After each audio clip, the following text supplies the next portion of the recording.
j'ai quand même une question sur Gareth Southgate. C'est-à-dire que, est-ce que vous considérez que Gareth Southgate, c'est un meilleur sélectionneur que Didier Deschamps? Difficile de répondre dans le sens que ce qu'il faudrait pour pouvoir faire la comparaison, c'est voir les deux sélectionneurs avec le même effectif. Exactement. Donc, aujourd'hui, quand on regarde Gareth Southgate depuis qu'il est à la tête de l'Angleterre, il y a une demi-finale de Coupe du Monde en 2018, même si beaucoup l'ont oublié. Ensuite, il y a une finale à l'Euro 2021. Il y a perdu au penalty. Ensuite, il y a un quart de finale de Coupe du Monde face à la France, où je trouve qu'ils ont été supérieurs à l'équipe de France avec un penalty envoyé dans l'espace de Harry Kane. Et là, maintenant, ils sont en finale de l'Euro 2024, qui gagneront ou pas.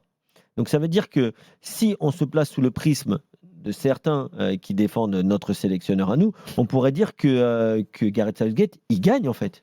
Il gagne, puisque à chaque fois qu'il est en finale, il peut ne pas gagner ou pas, mais il a gagné les matchs jusqu'à la finale. Puisqu'on me dit, ah mais Didier Deschamps, il gagne. Mais il gagne quoi avec Didier Deschamps? Ça fait 6 compétitions, une victoire. Et bien Gareth Southgate, on est sur sa 5e compétition. S'il gagnait, il aurait une compétition gagnée, puis des demi-finales et des finales, voire un quart de finale contre la France, imbattable France. Donc en fait, c'est pour ça que le résultat ne dit jamais tout. Le résultat, il est la finalité. Mais je ne vais pas refaire mon Marcelo Bielsa, mais ce qui compte, c'est le chemin. Et bien sûr que Gareth Southgate, il doit progresser. C'est un jeune entraîneur. Il n'a jamais eu de grandes équipes. Il n'a pas fait de finale. Il a l'Angleterre depuis 8 ans. Ouais. Mais il a l'Angleterre depuis 8 ans. Et donc, il a une grande sélection avec des talents extraordinaires. Et ça, il ne faut pas l'oublier. Et moi, je me tue à le répéter depuis. Et c'est pour ça aussi que Julien Laurent s'est agacé. C'est-à-dire que après la frontière entre tu gagnes et tu gagnes pas, l'équipe de France l'a vu en 2018 ou surtout en 2022. Et l'Angleterre aussi l'a vu à l'Euro 2021, ça se joue à un penalty, à un poteau ou pas un poteau. Donc en fait, c'est pas ça qui va faire que tu sois un grand sélectionneur, le meilleur de l'histoire ou pas le meilleur de l'histoire. C'est est-ce que tu as procuré des émotions aux gens aussi. Et en soi, je pense que Gareth Southgate a été très critiqué parce qu'avec le matériel qu'il a, je suis désolé. Et pourtant, je n'ai pas été très critique avec ce sélectionneur-là, même s'il n'est pas chez nous. Mais en tout cas, à chaque fois qu'on a parlé de l'Angleterre, mais aujourd'hui, l'Angleterre, avec cette équipe, devait avoir un parcours beaucoup plus, entre guillemets, facilité, parce qu'il a mis quand même énormément de temps à sortir certains joueurs ou à faire rentrer d'autres. Et aujourd'hui, il est en train de trouver un système où il n'a pas peur de sortir Harry Kane, mais il n'a surtout pas peur de faire rentrer des jeunes joueurs anglais qui sont comme Mainoo ou même comme Cole Palmer, qu'il a quand même. Bon, alors il n'a pas été décisif face aux Pays-Bas. Après, on peut rétorquer aussi que c'est des joueurs qui peuvent mettre titulaires aussi. Hein. Oui, mais il peut les mettre titulaires après. Au moins qu'il les fasse rentrer avec les 5 changements dont parlait Roland. On peut se rappeler aussi du ciseau retourné de Bien Bellingham. Sûr, ça se joue jamais à grand-chose. Là, on ne discuterait pas ce soir. Ouais, parce que tu gagnes pas. Elle est là la réalité, c'est-à-dire que dimanche soir, si l'Angleterre perd, on dira quoi du côté de Gareth Southgate? J'ai envie de voir les éditos lundi du côté de Londres, du côté de Manchester. Donc, en gros, pour Gareth Southgate, on ne peut pas lui reprocher quelque chose. Il a redonné ses lettres de noblesse au football anglais. Ça, c'est indiscutable. Non, il n'a pas gagné. Non, mais l'Angleterre est redevenue une équipe de tournoi. Mais de toute façon, il serait redevenu une équipe de tournoi. Ils ont une génération incroyable. Ça, pour le coup, ça, on ne pourra pas lui enlever. Ça sera je ne lui enlève pas, je dis que cette génération est incroyable. Non, mais ça sera le principal héritage footballistique de Gareth Southgate. Elle est redevenue une équipe de tournoi. Parce que c'est vrai, faire demi-finale de Coupe du Monde, faire 2 finales de suite. Il faut savoir que dans l'histoire de l'Euro, il y a seulement 4 pays qui l'ont fait. Et il y en a 2 qui n'existent plus, l'URSS et la RFA.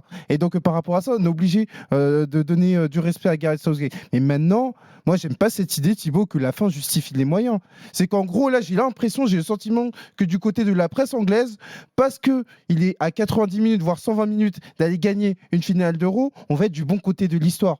Il faut avoir un souci de cohérence. Parce que moi, je ne pense pas que Gareth Southgate, c'était l'homme le plus acclamé sur les 4 premiers matchs de compétition de l'Angleterre, à partir du moment où on a vu une équipe anglaise qui était dans l'impasse, qui était en difficulté. Oui. Ensuite, et là, pour le coup, c'est le mérite. Il y a un tournant, c'est le but de Bellingham. Et derrière, Southgate, il a le mérite, justement, de retoucher son équipe et de manière positive, avec les incorporations de Mainoo, l'adaptation... On appelle ça être inspiré. Oui, on appelle ça être inspiré, parce que c'est vrai que donner de la responsabilité à un gamin de 18... précipice.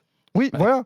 Donner de la continuité à un gamin de 18-19 ans, c'est pas à portée de tout le monde sur un tournoi international. Ça, c'est vrai. L'adaptation par rapport au rôle de Bellingham, c'est encore Gareth Southgate. Il a eu le mérite, dans la difficulté maximale, de s'adapter aux circonstances au cours de l'événement. Mais maintenant, moi, je ne vais pas oublier les 4 premiers matchs et me dire que parce qu'il va gagner, la fin justifie les moyens, parce que ça voudra dire que tu légitimes ce qui s'est passé contre la Serbie, ce qui s'est passé contre le Danemark, ce qui s'est passé contre la Slovénie, ce qui s'est passé pendant 90 minutes contre la Slovaquie. Non, il faut avoir un souci de cohérence.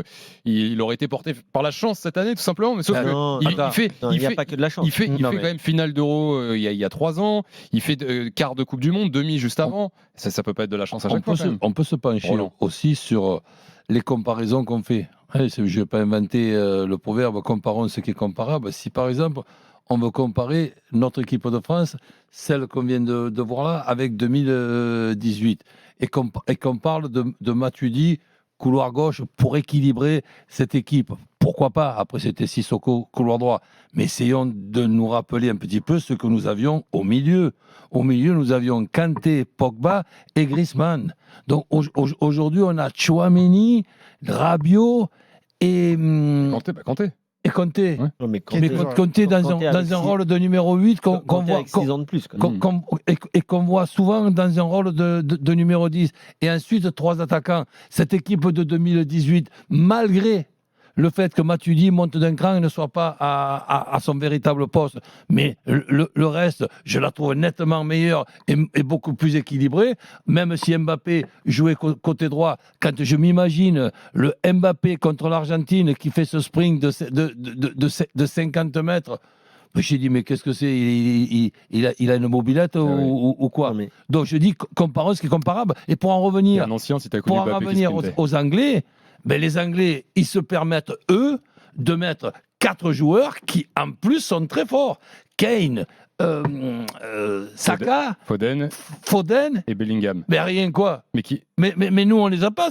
Le quatuor offensif, on le met pas. Mais lui, il les met, mais on voit rien. On voit rien de ces 4 joueurs-là. Justement, c'est ça le principal paradoxe, parce que moi, on va éviter l'angélisme sur l'Angleterre. Je vous rappelle, c'est quand même 2 victoires sur 6 en 90 minutes, dont une à la 92e minute. Et puis surtout, sur le plan du jeu et par rapport à cette idée de l'Angleterre, moi, je n'ai pas le sentiment que l'Angleterre était supérieure aux autres équipes. Excusez-moi, je ne suis pas là pour tailler Southgate. Je suis là en train de dire que avec ces joueurs-là, si tu n'arrives pas à faire une équipe capable de bien jouer au football et capable de construire... c'est pour ça que je te dis, c'est quoi le changement? C'est parce qu'il fait rentrer un joueur à la place d'un autre et que ce joueur-là, 2 minutes après, il marque le but de la victoire. C'est justement ça le principal paradoxe de l'Angleterre. Ils arrivent en finale, alors que pour moi, j'ai le sentiment que c'est davantage un football qui détruit ce qui se fait en face. Et pour moi, l'incarnation, c'est ce qui s'est passé contre la Suisse, plutôt que de maximiser... les qualités de son équipe. Après, attention, parce que l'Angleterre, ça reste une équipe qui domine ses adversaires quand même. Non, mais domine, c'est-à-dire qu'il limite l'influence adverse. Pour moi, le meilleur exemple, c'est contre la Suisse. Mais à côté de ça, j'ai pas le sentiment qu'Harry Kane fasse son meilleur tournoi. J'ai pas le sentiment que Phil Foden fasse son meilleur tournoi. J'ai pas le sentiment que Bellingham fasse son meilleur tournoi. De toute façon, sur Gareth Southgate, pour nous Français, et c'est pour ça que je faisais ce parallèle, certes un peu sarcastique avec Didier Deschamps. Moi, il y a une chose qui est sûre. Tous ceux qui défendent Didier Deschamps, il ne faut pas qu'ils attaquent Southgate. C'est ce que je voulais dire. C'est-à-dire que tous ceux qui me disent « Ah bah Didier Deschamps, ça gagne. Ah bah Didier Deschamps, on ne peut pas le critiquer. Tu te rends compte, on a fait 2 finales, on a fait etc. etc. » Donc déjà, ceux-là, il ne faut pas qu'on, dans une discussion, ils me disent « Ah ouais, mais Southgate, par contre, c'est pas terrible. » Parce que franchement, Southgate et Deschamps, c'est la même chose. À part que, et d'ailleurs, Southgate s'inspire de Deschamps, c'est ce qu'il avait dit avant ce quart de finale de Coupe du Monde. Donc, c'est les entraîneurs... Je suis pas sûr que ce soit la même chose quand même. Ouais, c'est pas la même chose. Bah non.